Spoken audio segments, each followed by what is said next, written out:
My name's John Riley, and I've been a letter carrier for the United States Postal Service for 24 years. And I've been on this route for 19 years. Several years ago, unfortunately, a couple blocks away, there was a woman who was raped.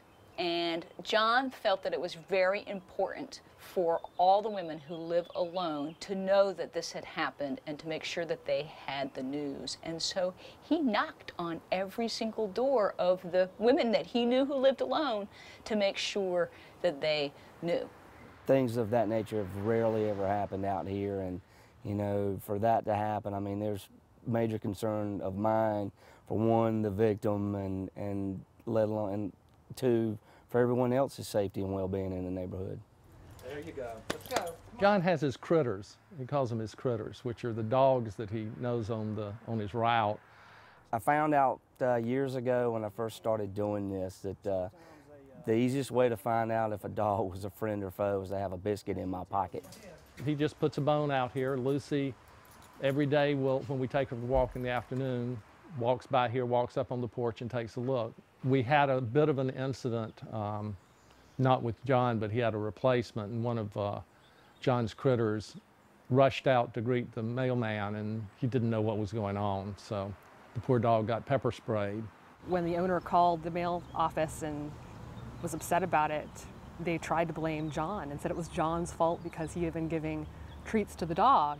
So the neighborhood went into a frenzy of support. People all called the office and, you know, said, wow, he can't possibly be at fault. He's so wonderful to us. Please don't have anything negative happen to him. You really don't want to be on the wrong side of Watts Hospital Hillandale. He had our names on the mailbox like a week after we bought the house. We hadn't moved in. I was like, who did this? And then soon thereafter, he was coming, making comments about what the work we were doing, how great it looked, introduced himself. And I was like, wow, I know that if I died, I wouldn't have to wait a week before somebody knew that I was inside my house, because John would know that something was wrong.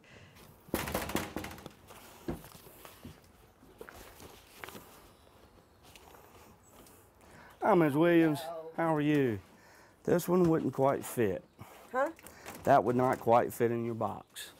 It wouldn't quite fit in the No, box. ma'am. Okay. Have a great day.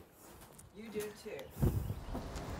Well, I begin at 7:30 in the morning, come in, and first thing we have to do is check our vehicles every morning, make sure they're tidy like it should be. And, you know, I have about 400 plus stops, and so it's a fair bit of walking. I wore a pedometer once before, and it was like 7.5 miles that day.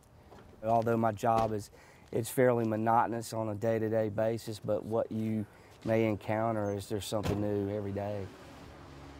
When Hurricane Fran happened in the mid-90s, he showed up in the neighborhood with his tools. When the storms come through, he checks on the elderly and the infirm. Well, and everyone looks after me, especially during the summer months when it's hot, offering cold glasses of water. Of all the places John could have been, he could have been in his own neighborhood, he could have been with his family, but the place John chose to be was in this neighborhood. It would be hard for me to ever see myself leaving this route. I mean, I have enough seniority, I could have left a long time ago, but everyone is too good to me out here, and this is my extended family.